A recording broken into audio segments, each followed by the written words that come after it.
good to be back. It's good to be back.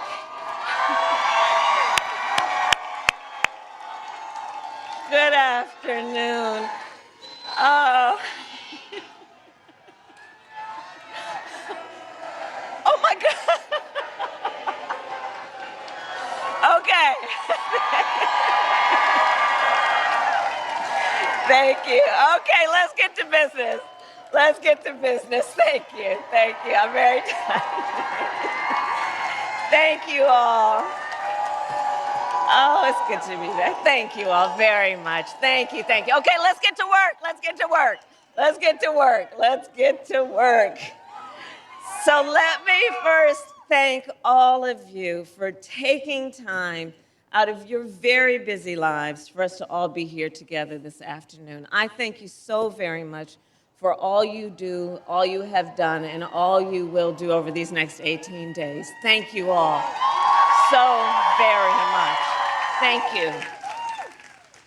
This is an incredible group of incredible leaders, and your voice matters so much right now, and I think there is so much about our campaign that is about the spirit of reminding everyone that we're all in this together. We are all in this together. So thank you. And to all the governors who are here with us today, I'm telling you, they're riding thick. They're riding thick. Oh, and they are all, each one of them, such incredible leaders, both for their state and our nation, and such dear friends. And I thank you all, including, of course, Michigan's own Governor Whitmer, who we love as Big Grudge.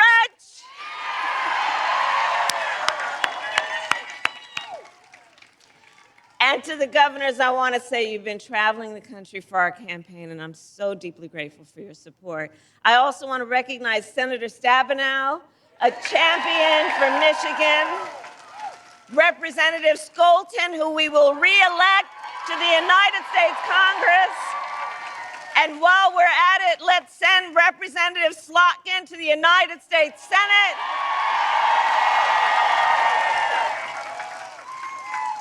All right, so we got work to do. 18 days. 18 days left in one of the most consequential elections of our lifetime. And as you know, everyone here knows, this election is truly about two very different visions for our nation. Ours, that is focused on the future. Donald Trump's, that is focused on the past. Ours, that is focused on bringing down the cost of living for working families, investing in small businesses and entrepreneurs. Ours, that is about protecting reproductive freedom.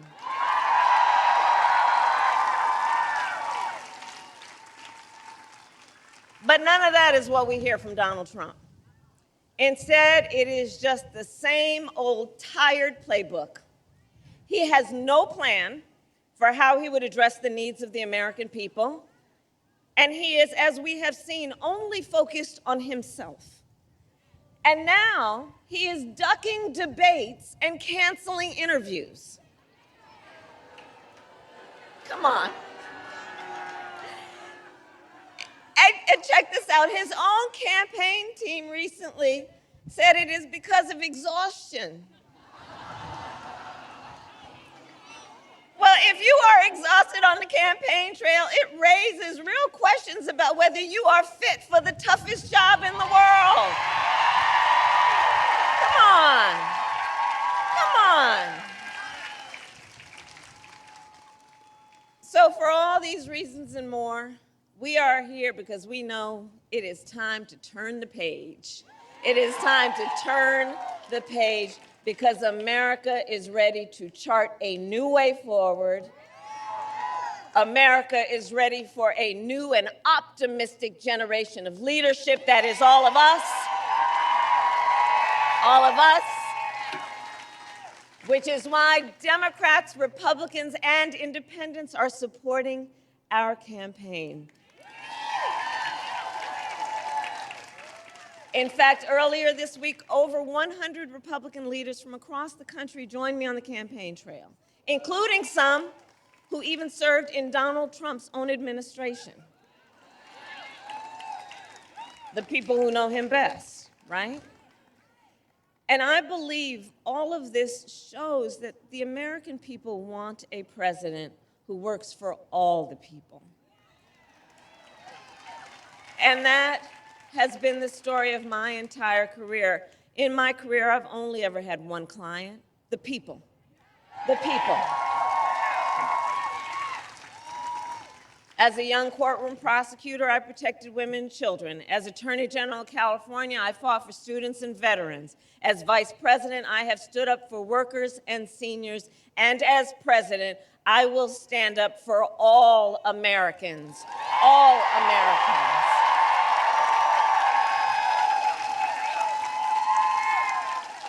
And together, we will build a brighter future for our nation. Yes, we will. Because, by the way, we will win.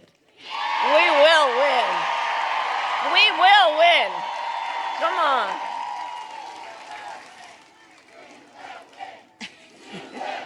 Yes, we will. We will win. We will win. And we will win. And one of the reasons that we know we are working hard toward that win is because we believe together in building a future, in what we can do together as a nation, and a nation of people who see what we have in common, more than what separates us. We will build towards a future where we have an economy that works for all Americans. We will build what I call an opportunity economy, so that every American has an opportunity to own a home, buy a car, build wealth, and start a business. In fact, do we have any small business owners here? I love our small businesses. I got a plan for you. I love our small businesses. Our small businesses are part of the backbone of America's economy. Bless you all for the work you are doing. So under my plan, we will also bring down the cost of housing. And we will help entrepreneurs start and grow small businesses. My plan will expand Medicare to cover the cost of home health care for our seniors, so that more of our seniors can live with dignity. And, you know, I'll just give you a little background on it in terms of a personal story. So I took care of my mother when she was sick. And for any of you who have taken care of an elder relative, you know what that is, right? It's about trying to cook something that they can eat. It's about trying to find clothes that they can handle on their skin. It's about trying to, from time to time, think about something that'll put a smile on their face or maybe just make them laugh. It's about dignity. But under the current system, and especially for those in the sandwich generation who are raising young kids while you're taking care of your parents, it's difficult. And under the current system, to get help for taking care of your seniors, unless you got the extra money sitting around, you'd have to leave your job or pay down all of your savings to qualify for Medicaid. That's not right.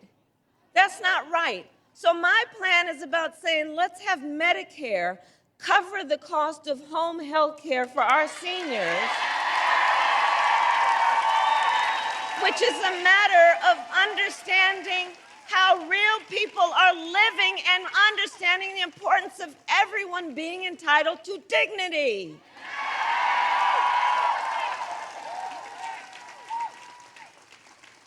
Our plan in terms of an opportunity economy will lower costs on everything from healthcare to groceries.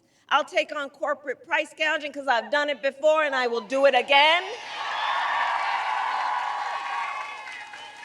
My plan will also give middle-class tax cuts to 100 million Americans, including $6,000 tax credit for the first year of a child's life, so that our young parents can do what they naturally want to do, which is parent their children well, but they don't always have the resources to be able to do it. So let's help them out so that they can buy a car seat, so that they can buy a crib, so that they can take care of that baby's needs during that critical phase of their development. We all benefit from it.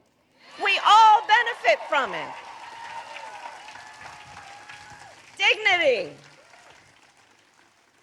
My plan also invests in American manufacturing and innovation because I will make sure America, not China, wins the competition for the 21st century.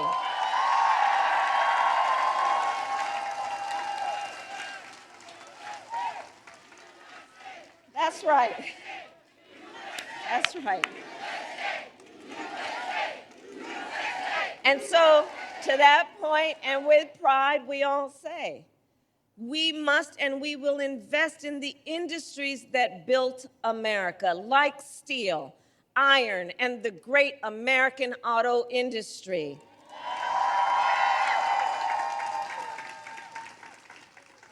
And we will ensure that the next generation of breakthroughs, from advanced batteries to electric vehicles, are not just invented but built right here in America by American union workers.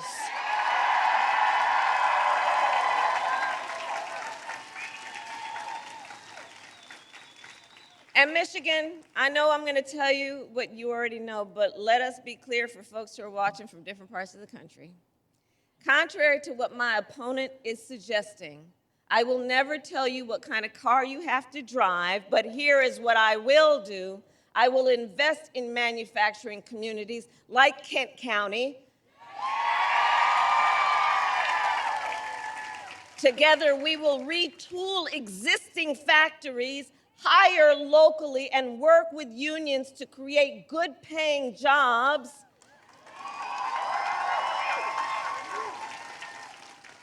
Including jobs that do not require a college degree, because here's where I come from. I know a college degree is not the only measure of the skills and experience of a qualified worker.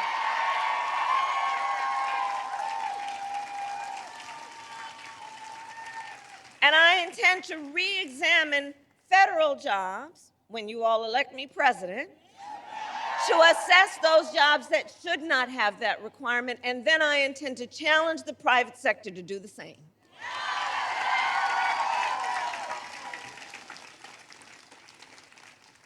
Now, all of this is to say Donald Trump has a different approach. He makes big promises, and he always fails to deliver. So, remember, he said he was the only one, you know how he talks. The only one who could bring back America's manufacturing jobs. Then, America lost almost 200,000 manufacturing jobs when he was president. Facts, including tens of thousands of jobs right here in Michigan. And those losses started before the pandemic, making Donald Trump one of the biggest losers of manufacturing jobs in American history. And his track record for the auto industry was a disaster. He promised workers in Warren that the auto industry would, and I'm going to quote, not lose one plant during his presidency. Those were his words, not one plant. Then American automakers announced the closure of 6 auto plants when he was president, including General Motors in Warren and Stellantis in Detroit. Thousands of Michigan auto workers lost their jobs. And Donald Trump's running mate recently suggested that if they win, they would threaten the Grand River Assembly Plant in Lansing, okay? The same plant our administration protected earlier this year, saving 650 union jobs. 650 union jobs. His running mate called those table scraps. So we fought hard for those jobs. And we believe that you deserve a president who will protect them and not insult them. And make no mistake, Donald Trump is no friend of labor. Let's be really clear about that, no matter what the noise is out there. He is no friend of labor. Just look at the record. Instead of his rhetoric, look at the record. And let's not fall for the okey doke. Seriously, he encouraged automakers to move their plants out of Michigan so they could pay their workers less. Understand what that was about. So they could pay their workers less. And when the UAW went on strike to demand the higher wages they deserved, Donald Trump went to a non-union shop and attacked the UAW. And he said, striking and collective bargaining don't make, quote, a damn bit of sense. A damn bit of difference is what he said exactly. That it doesn't make a, quote, pardon my language, a damn bit of difference is what he said. All right, brother. So Michigan, you know better. Strong unions mean higher wages, better health care, and greater dignity for union members and for everyone, whether or not you are part of a union. Get that straight. Get that straight. Which is why when I am president, I will sign the PRO Act into law and make it easier for workers to join a union and negotiate for better pay and working conditions.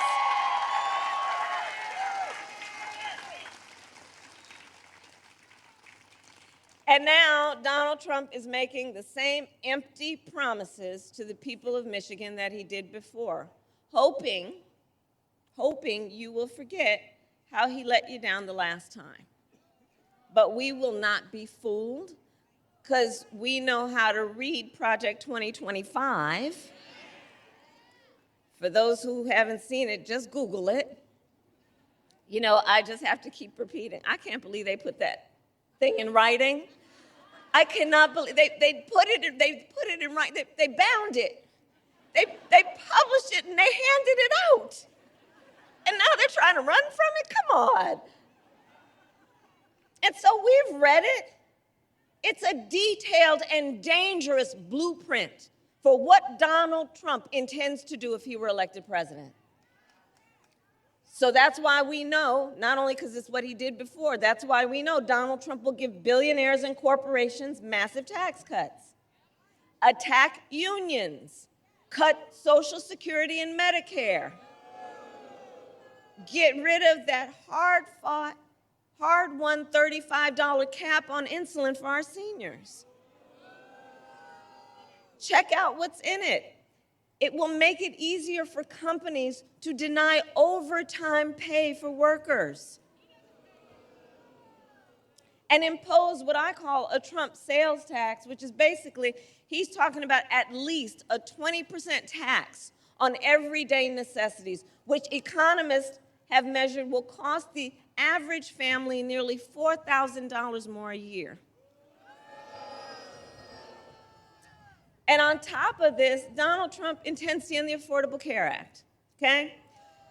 And has no plan to replace it. You watched the debate. So you remember? He has, quote, concepts of a plan. Concepts of a plan.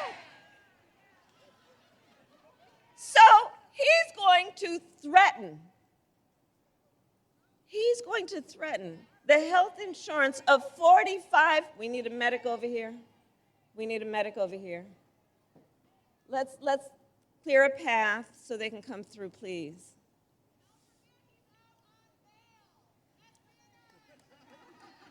And we got jokes over here, grounded in reality.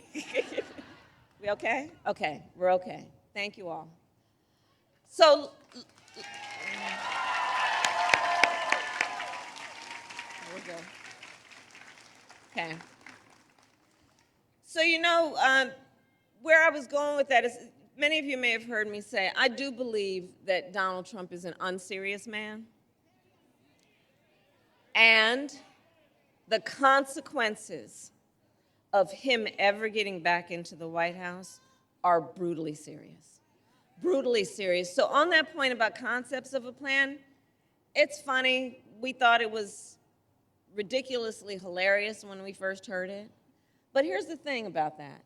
He is basically going to threaten the health insurance of 45 million people based on a concept.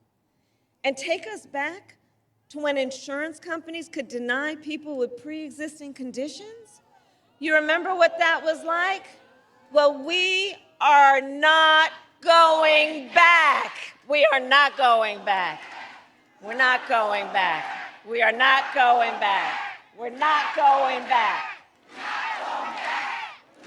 And we are not going back because we intend to move forward, because ours is a fight for the future, and it is a fight for freedom. Like the fundamental freedom of a woman to make decisions about her own body and not have her government tell her what to do. And we here remember how we got to this place, because then President Donald Trump hand-selected 3 members of the United States Supreme Court with the intention that they would undo the protections of Roe v. Wade, and they did as he intended. And now in America, 1 in 3 women lives in a state with a Trump abortion ban. Many of these with no exception, even for rape and incest, which means you're telling a survivor of a violation to their body that they don't have a right to make a decision about what happens to their body next. That's immoral. That's immoral. And I think we all know one does not have to abandon their faith or deeply held beliefs to agree the government should not be telling her what to do. Not the government. If she chooses, she will talk to her priest, her pastor, her rabbi, her imam, but not the government, not some people up in a state capitol, not Donald Trump. No.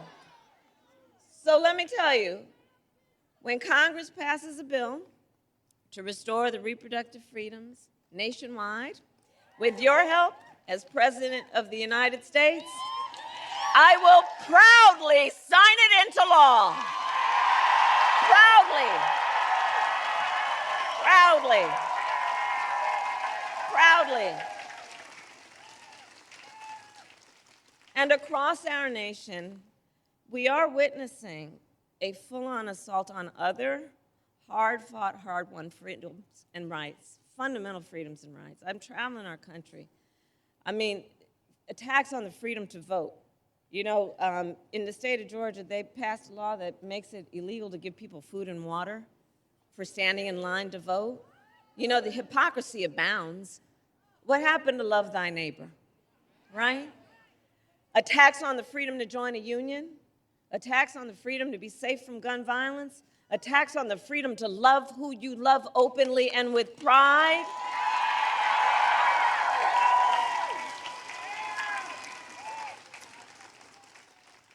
So much is on the line in this election, and you all are spending your precious time here together because we know this is not 2016 or 2020.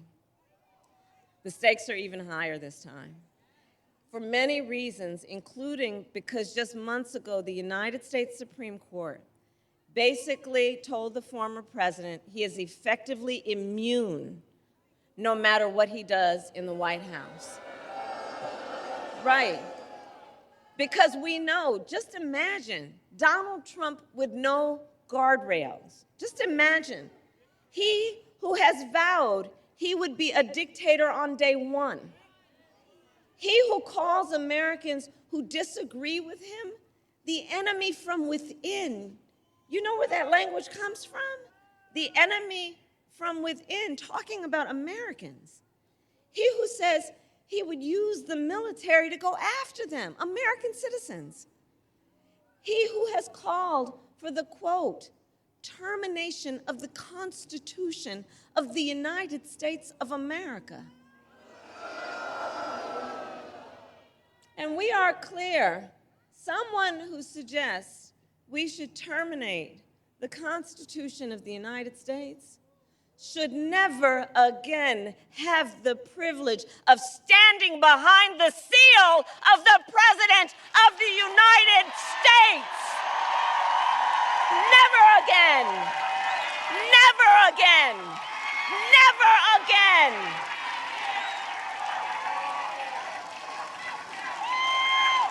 Never again.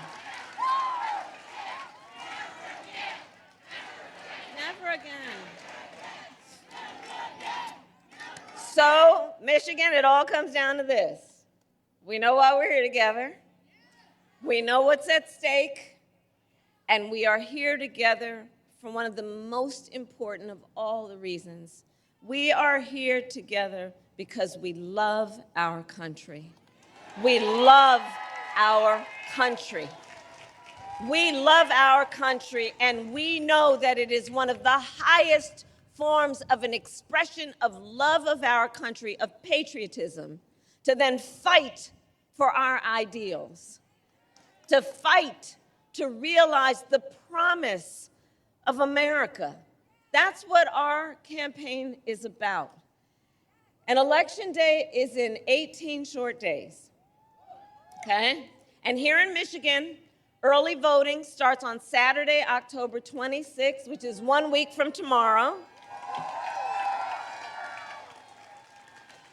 So now is the time to make your plan to vote. Make a plan. Make a plan. And if you have received your ballot in the mail, please do not wait. Fill it out and return it today. Because, folks, the election is here. The election is here right now. And like I know everybody here knows to do, we've got to energize and organize and mobilize and remind our neighbors and our friends that their vote is their voice. And your voice is your power. In a democracy, while we can hold on to it, our vote is the power that each of us as an individual has. It's an extraordinary power. And we will not give it away. And we will not let anyone suppress or silence our power. Don't ever let anybody take your power from you.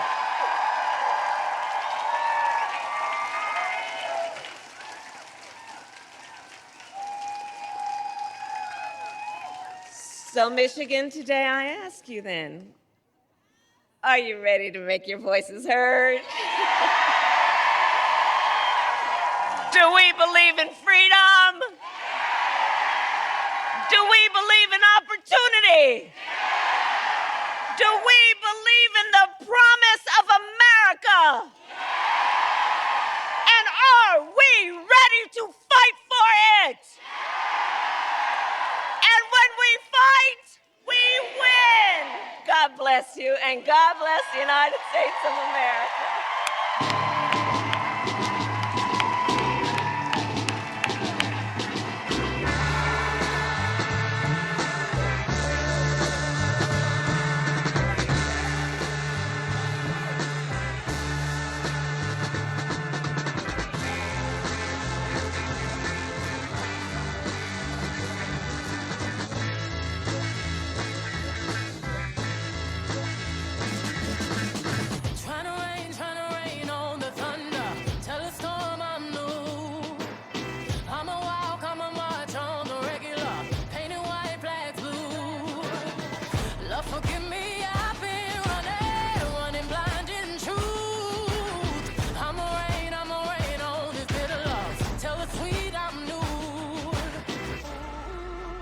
Telling these tears go and fall away, oh, may the last one burn into flames.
I'm telling these tears go and fall away, fall away. Oh, may the last one.